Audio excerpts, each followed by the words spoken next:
അക്കൂസ് vlog ആർപ്പൂക്കരയിലേക്ക് എല്ലാവർക്കും ഒരിക്കൽ കൂടി സ്വാഗതം.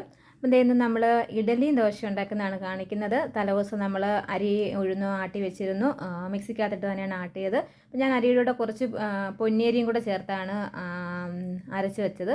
നന്നായിട്ട് പൊങ്ങിയിട്ടുണ്ട്.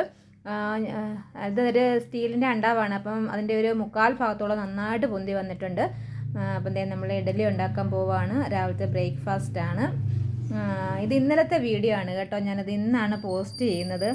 ഇന്നലെ ഞാൻ വേറെ വീഡിയോ ഒക്കെ ഇട്ടുകൊണ്ട് ഇത് ഇന്ന് ആണ് പോസ്റ്റ് ചെയ്യുന്നത്. പിന്നെ നമ്മൾ ഇഡലി എല്ലാം കോരി, ഇഡലിക്ക് ഉള്ള മാവെല്ലാം കോരി ഒഴിച്ചിട്ടുണ്ട്. അപ്പോൾ ഞാൻ ആദ്യം ഓർത്ത് ഇതിന് നല്ല പുളിച്ച ഒരു മണം വന്നപ്പോൾ ഞാൻ ഓർത്ത് ഇഡലിക്ക് പുളി കാണുമായിരിക്കും എന്ന്. പക്ഷേ ശകലം പോലും പുളിയില്ല. നല്ല സോഫ്റ്റ് ആയിട്ടുള്ള ഇഡലിയാണ് ഉണ്ടാക്കിയെടുത്തിരിക്കുന്നത്. തരി പോലും പുളി ഉണ്ടായിട്ടില്ല.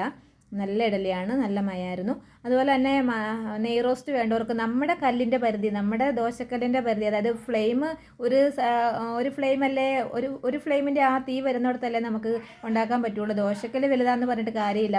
അതിൻ്റെ പരിധിക്കുള്ളിലുള്ള ഒരു നെയ് റോസ്റ്റ്. കാരണം മോന് നെയ് റോസ്റ്റ് വേണമെന്ന് പറഞ്ഞു, നെയ് റോസ്റ്റ് ഉണ്ടാക്കി. പിന്നെ ഹസ്ബൻഡിന് സാദാ ദോശ. അങ്ങനെ ഇഡലി വേണ്ടവർക്ക് ഇഡലി, നെയ് റോസ്റ്റ് വേണ്ടവർക്ക് നെയ് റോസ്റ്റ്, സാദാ ദോശ, ഇത് മൂന്നും ഉണ്ടാക്കി നമ്മൾ പാത്രത്തിലേക്ക് ആക്കിയിട്ടുണ്ട്. ഇഡലിയും ദോശയും എല്ലാം നമ്മൾ ഇഡലി കാസറോൾ റെഡി, ദോശയും റെഡിയാണ് ഇവിടെ. പിന്നെ നമ്മൾ സാമ്പാറിനുള്ള കഷ്ണങ്ങളെല്ലാം അരിഞ്ഞടുപ്പത്ത് വെച്ചു, സാമ്പാറും ആക്കി. സാമ്പാറിൻ്റെയൊക്കെ റെസിപ്പി ഞാൻ പിന്നീട് ഒരു വീഡിയോയിൽ കാണിക്കാവേ. ഇപ്പം എനിക്ക് നേരെ ഇല്ലാത്തത് കൊണ്ടാണ് അത് ഫുള്ള് വിടാത്തത്.